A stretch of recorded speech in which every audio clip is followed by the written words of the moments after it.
Alright guys, and welcome back to the SuperFran Chronicles with me, Franny Jeffers. We are continuing our save with Everton.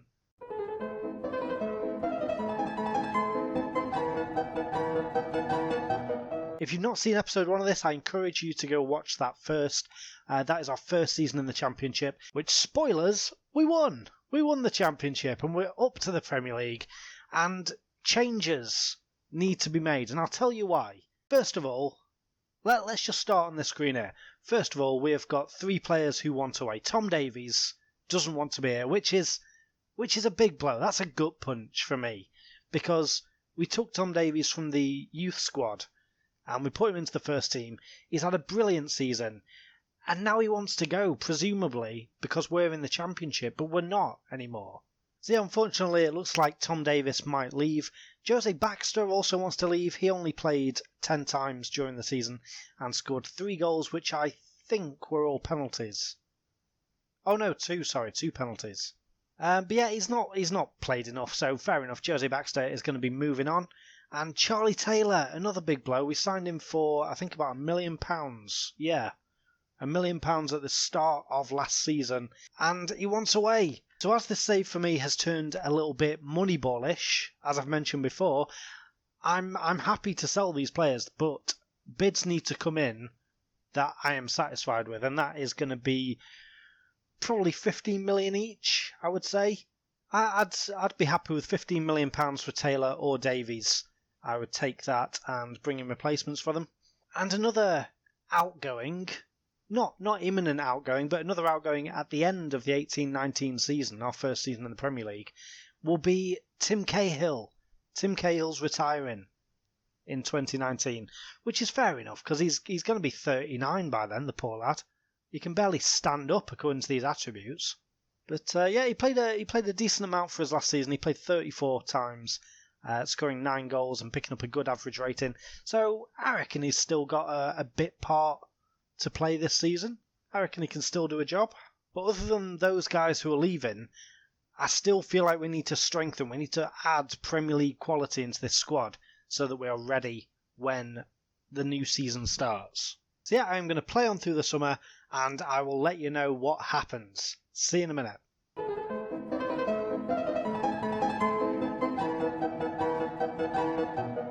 Hello again, guys, and welcome to September 2018, where Everton have played 2 games, picked up a point, and are sitting in 14th. Let's just show you our schedule really quick.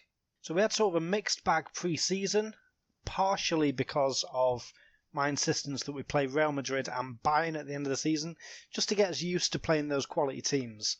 They obviously both beat us, which they're always going to do, but I thought it might get us a bit more ready for the start of the season.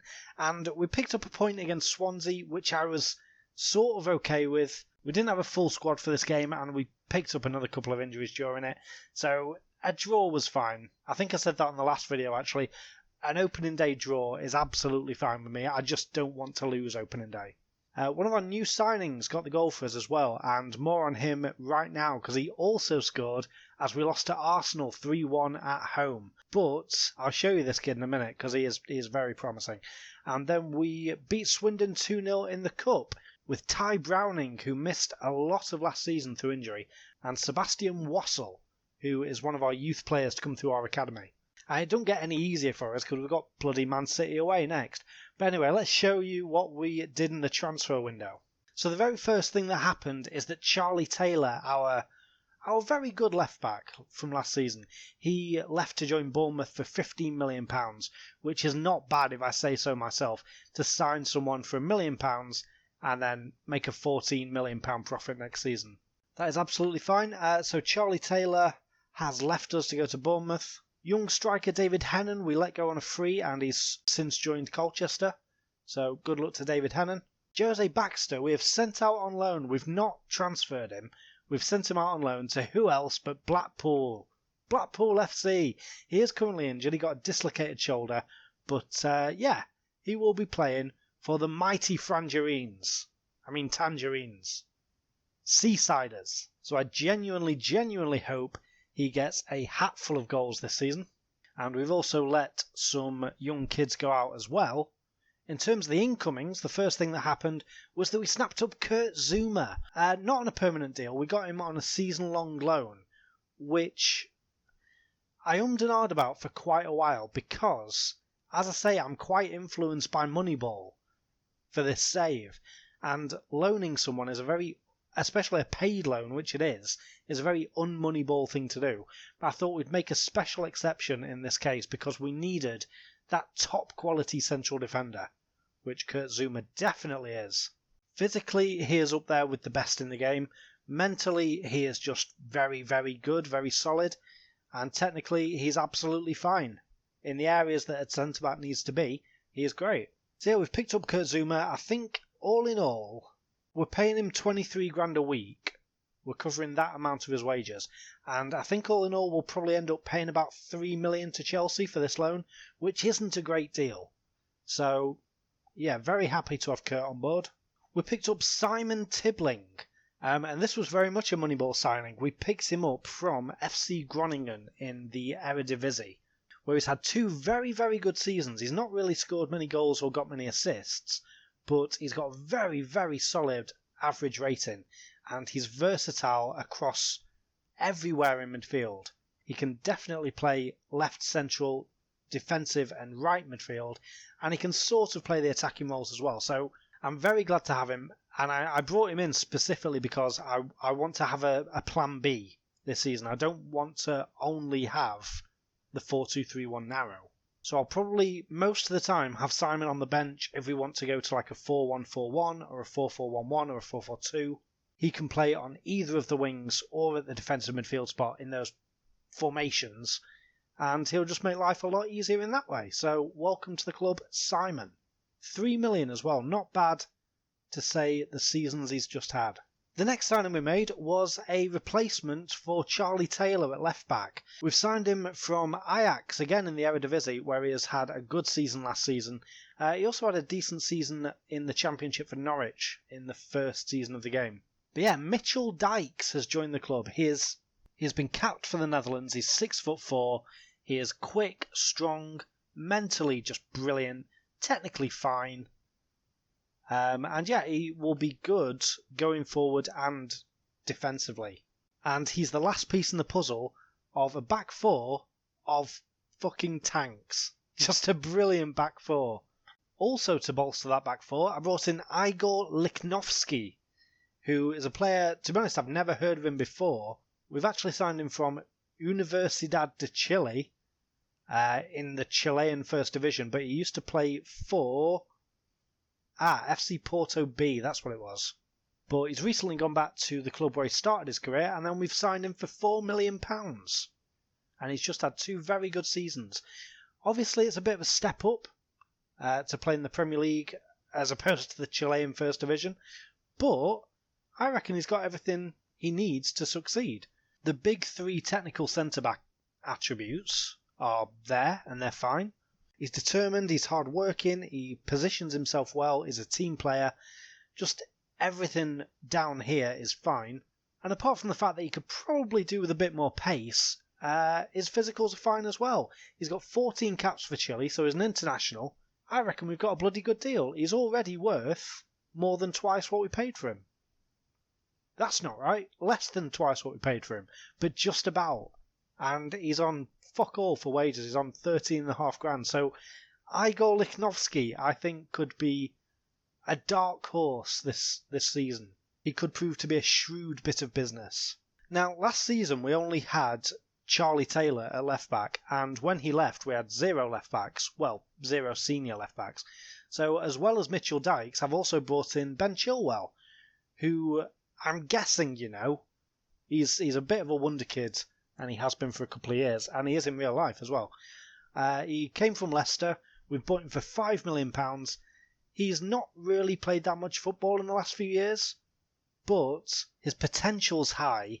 All of his stats that you want are just about acceptable.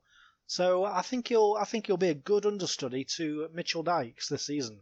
And I think he can progress fairly well. So yeah, happy to have Ben on board. We finally have a senior backup goalkeeper, which is Jason Steele, who we brought in for £1.1 million from Blackburn, where he had a couple of solid seasons since the save started.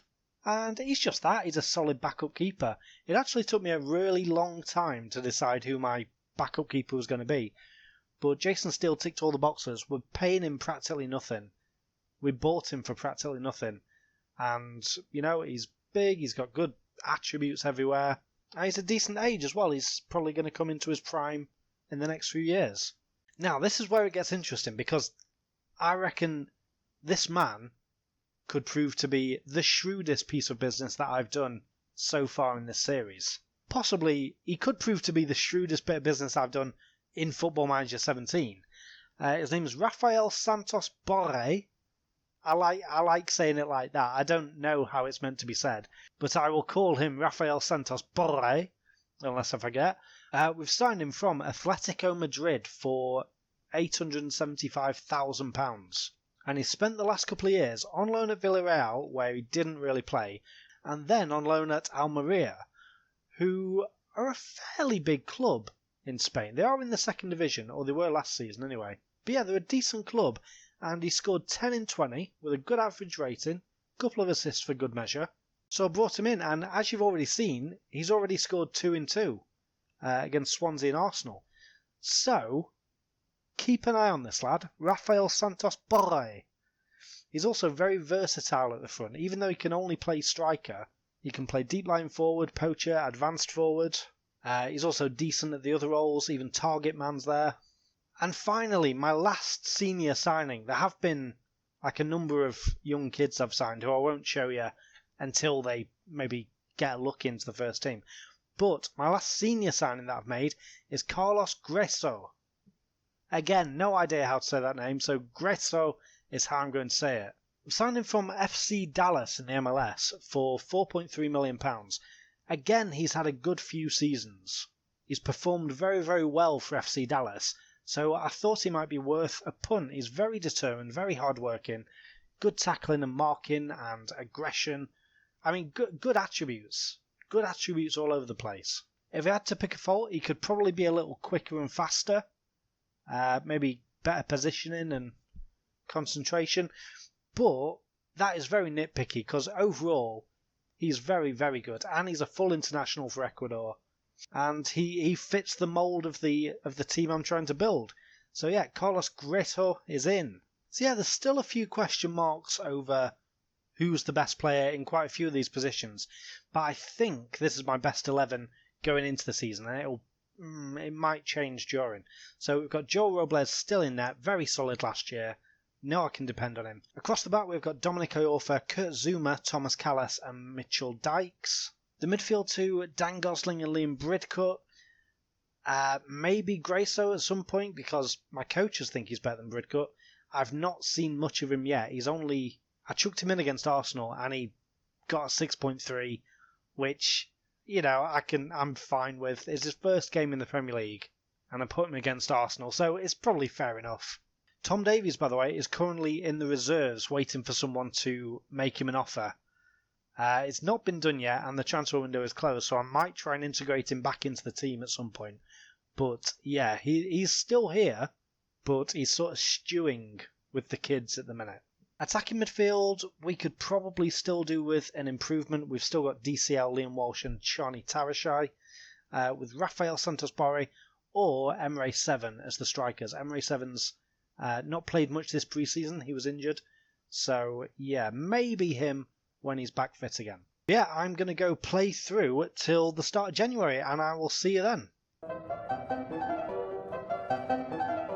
Hello again, guys. It's been a bittersweet first half of the season, I've got to say. It's been strange. We've done very well, I think. We've played just over half a season, 20 games, and we're sat in 8th place of the table, which I'm fine with. I'm very happy with the top 10 finish this season. But we've had a couple of massive injuries. Simon Tibbling, during his 4th game for us, broke his leg, which was a bit of a hammer blow. Somehow he's still improving, even though he's been out for about 3 months or something at this point.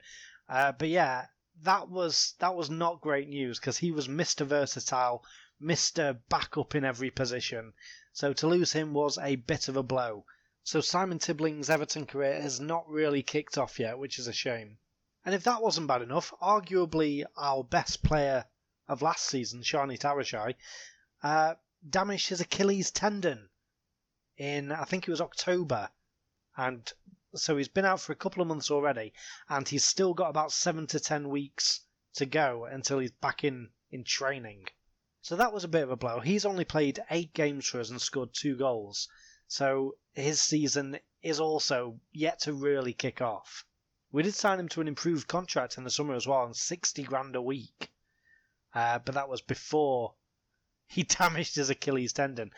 And that was compounded by the fact that Emre 7 tore his knee ligaments in September and was out for 2 months. He's back now, but again, he's not really kicked off. He's played 9 times for us this season. He's just about back to match fitness now, but my God, with him and Tarashai out, it was a nightmare. Otherwise, though, we can be pretty satisfied with how we've done so far. We got a draw against City, which was good. We thrashed West Ham 4-0, which was very nice. Went out of the AFL Cup 3-2 against Leicester, which was a shame, but my focus was the Premier League this season. We beat Chelsea 2-0, and that was without our star centre-back Kurt Zouma as well. Very satisfying on that. And we also handed out thrashings to Stoke 4-0, Southampton 3-0, and Swansea 6-1. So very, very good. Stats-wise, our top goal scorer is Rafael Santos Borre. Still love that name. Highest average rating is Kurt Zouma at the minute. Most assists are from DCL and Santos Borre. I'll just call him Rafael Santos Borre from now on, actually. Tom Ince has been a tidy passer. Kurt Zouma has 3 Man of the Match awards for us, and Liam Bridcut has 6 yellow cards, whereas Ben Chilwell is the only one who has picked up a red card at the minute. But here's some positive news. Tom Davies, although he is still transfer listed by request, he has been playing for us, and he's been playing very well. He's made 15 appearances so far, he's scored 1 goal, laid on 5, and picked up an average rating of 7.17. So, yeah, not bad at all. Tom Davies is coming into form, and now all we need to do is stop him from wanting to leave, and I will be very happy. But, yeah, he still wants out, but fuck it, he's playing well for us. Carlos Grueso has been very, very good. He's played 14 times, got a good average rating, few goals as well to boot, and only picked up 4 yellow cards, so not bad at all. And he's sort of ousted Liam Bridcut as the main defensive midfielder. And to be honest, it sort of left me with an embarrassment of riches in the centre of midfield. We've got Tom Davies, who, to be honest, is probably 3rd or 4th choice at this point. Because we've got Dan Gosling, who's having a brilliant season. He is averaging 7.3, scored 6 goals. He's having a great season. Bridcut is doing fine, just not as good as Grueso, who is a direct competitor for him. He plays in the same role. And yeah, obviously Grueso is doing very well as well. One thing I've just remembered I forgot to tell you about is that we've signed Mario Pasalic from Chelsea. We signed him for £1.8 million, which is just pittance for a player like this, who's obviously got some quality, he's obviously got some class. He's already worth £7 million now we bought him, and he's very versatile, and he's got very rounded stats. So I'm very happy to have him. I'm not sure where his best position is at the minute. Apparently it's deep line playmaker. I don't really use those in this team. But yeah, he's a versatile guy. I'm sure he can probably fit in as shadow striker, or maybe as a box-to-boxer, or maybe even a ball winner if he's needed there at any point. But yeah, another full international has joined for pittance, and I'm liking this transfer pattern that we're creating, this transfer strategy. And that is January done with. We're now in February 2019. The transfer deadline has passed. We've had a weird January. We've lost to... What have we done? We've beaten Swansea 6-1. That was right at the start. We lost to Watford. We lost to Arsenal. We beat Man City 4-1. However the fuck that happened. We then lost to West Ham, who we thrashed earlier in the season. Beat Norwich, and then got thrashed by Chelsea, who we'd also beaten earlier in the season. So yeah, weird month for us. I have made 2 exceptions to my transfer policy. I have brought in Joe Hart, who was unwanted at Man City, so I signed him for £5 million. And so far, he's done alright, average rating wise. He has let him 9 in 5, but we've played some very big teams. So I'll let him off there. I'll judge him more on what happens from now until the end of the season. But yeah, brought in Joe Hart, an experienced guy, a good leader, and I'm sure he will be an asset for us. He's a step up quality-wise from Joel as well. And the other player we brought in January is this lad, Wayne Rooney. I told you I like my lieutenants. I told you in the first episode I like to have my right-hand men, preferably very experienced, preferably they have played for Everton and like Everton. So in steps Wayne Rooney as a player / under-18s assistant manager. He's lost every little bit of physical prowess, I would say, but his mental stats are just fucking glorious. And his technical stats aren't too bad either. But yeah, I've mainly brought him in to, I don't know, I guess it's the romantic in me. Like, his contract was cancelled at Manchester United, that's the thing. So he was released in January, which I rarely see. So we acted fast and we snapped him up. We're giving him $7.25 a week. Wayne Rooney, 115 caps, 53 goals. No youth caps because he was England quality at 17. Wayne Rooney! I mean, yeah, obviously, we've now got two attacking midfielders, Rooney and Cahill, who can't run. So they both won't play together, I don't think. But I'm very happy to have someone like him in the team. Very, very happy. And in terms of where we are, like, as I say, we've had a very strange January, but a very tough January with lots of big teams in there. And we're still ninth. We're still 3 points behind Manchester City, and we're 3 points clear of 10th place Stoke. So we're still in a good position to say we've come up from the Championship with basically none of the Premier League ready players that we went down with. I reckon we're doing fine. We're doing good. So yeah, wish us luck. I will see you in precisely 13 games' time.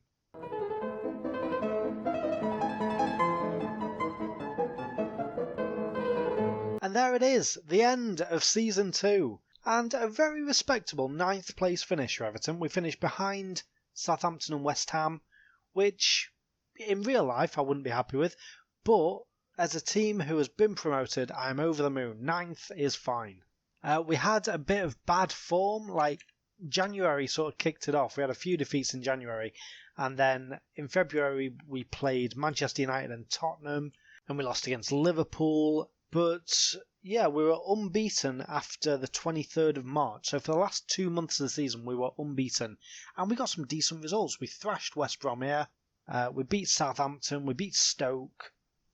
So yeah, not bad at all. I'm very happy with the way we ended the season, definitely. So let's just take a quick look at the team of the season. Joel Robles was picked in net. Now, Joe Hart played pretty much the entire second half of the season. He played the same amount of games as Joel Robles. They both played 18 games. Joel conceded 26 and got 6.85 average rating. Joe Hart conceded 31 and got 6.76 average rating. So not a great second half of the season for Joe Hart. And yeah, looking back on the season, Joel probably had the better time between the sticks. But Joe Hart will still be a part of my plans, I think. I think going forward, we need quality. He's had a bad first half of the season with us, but I won't be giving up on him just yet. He'll still have time. Back four, pretty predictably, was Dominic Iorfa, Kurt Zouma, Thomas Callas and Mitchell Dykes. Dominic Iorfa, just like last season, was absolutely solid. Good average rating, over 7, nearly 3 tackles per game.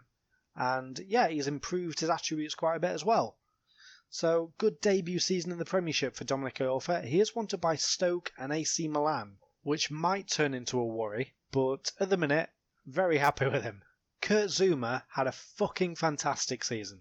He's played for us 35 times, he's scored 3 times, 2 assists, 6 Player of the Match awards, average rating of 7.39. He's been a bloody brilliant signing. I just wish we had him on a permanent. Like, as part of his loan deal, I can buy him for just under 20 million, but I don't want to. I've not signed anyone for 20 million in this save. I think the highest I've spent so far is like 8 million, so I'm definitely not going to buy him for 20.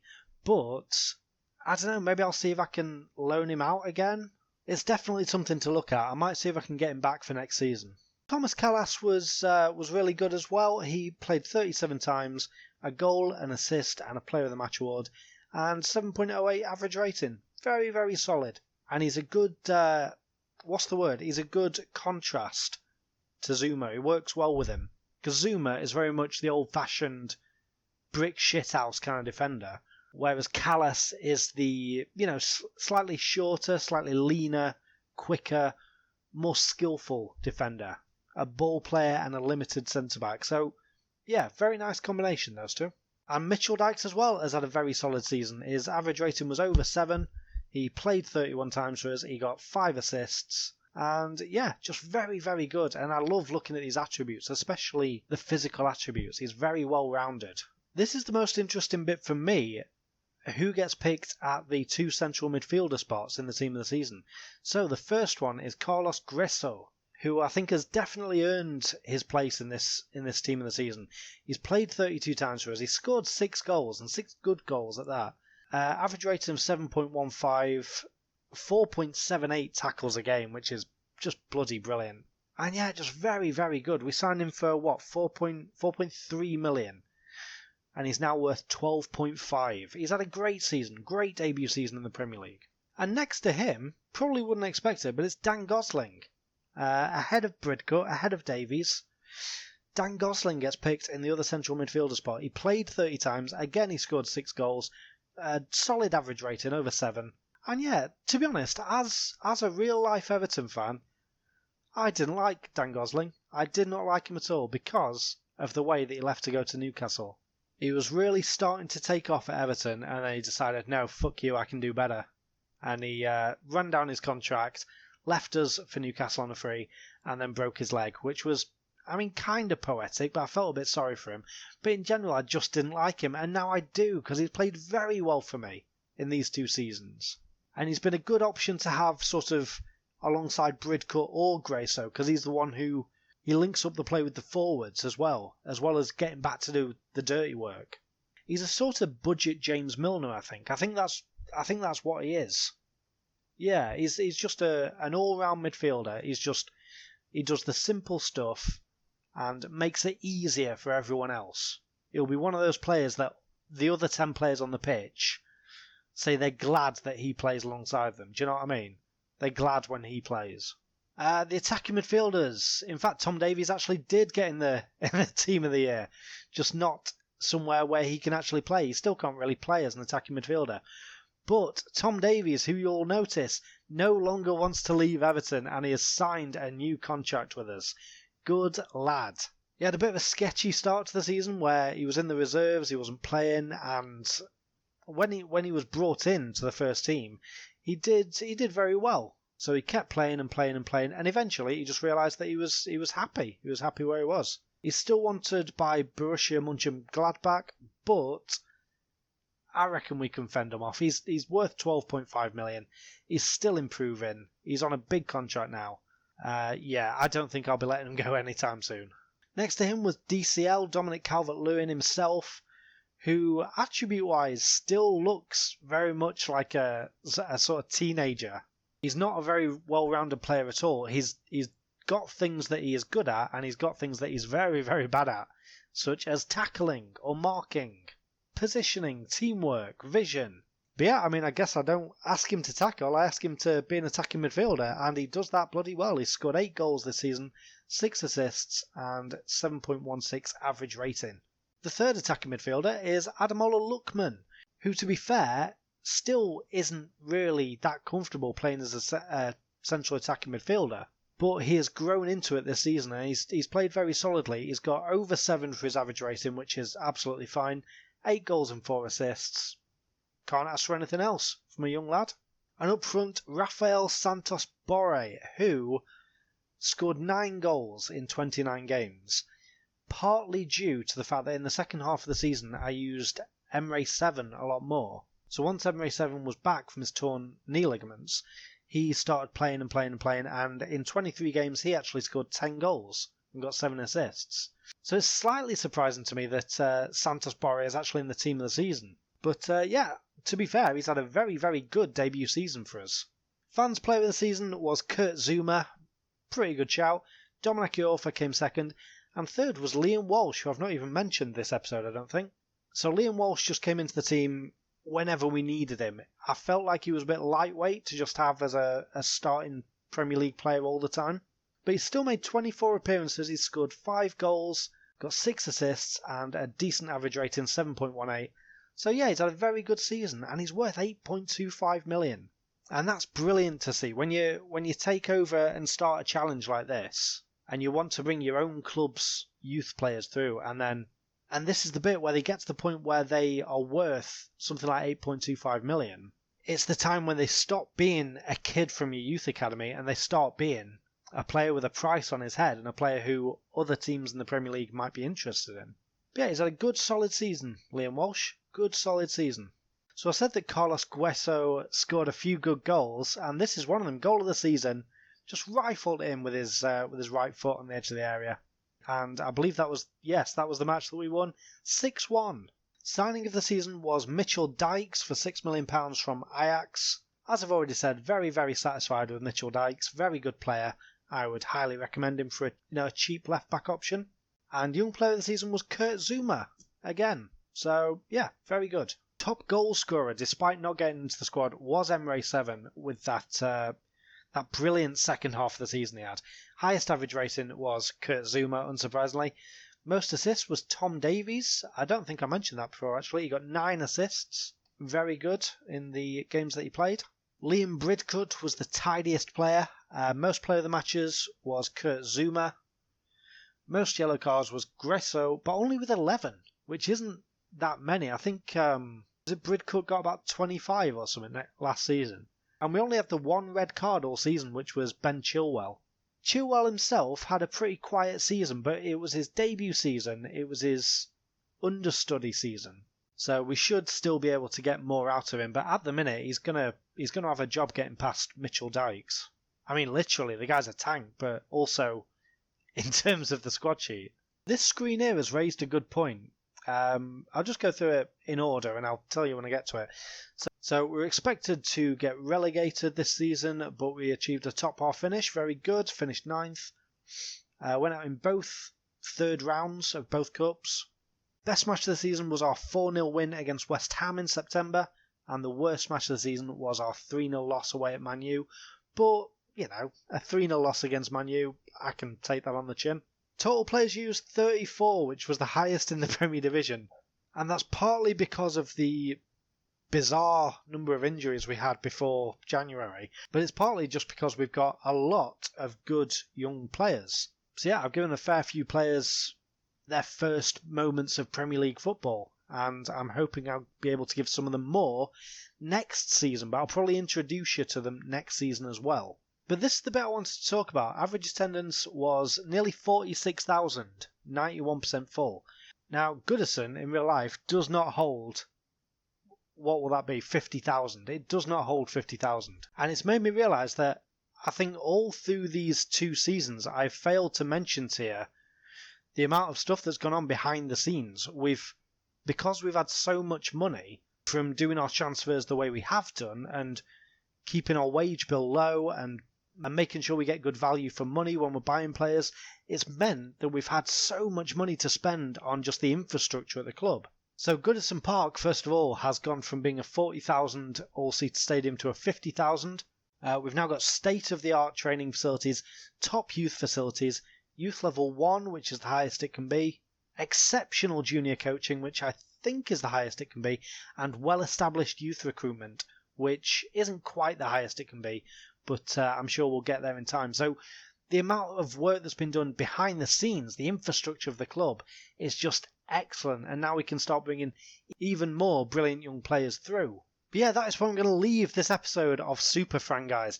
I'll be back for 1 more season with Everton. I will do another episode with this Everton team, and then I'm hoping that I'll be able to move on to save a different club, maybe a big Spanish club or a German club or an Italian club. So yeah, next season we are hoping to be, well, we need to improve on 9th, don't we? So I'm hoping Europe or beyond. And that'll be the final season in the SuperFran Saves Everton chapter. So as always, please like and subscribe if you have enjoyed this video. But apart from that, I will see you next time. Bye.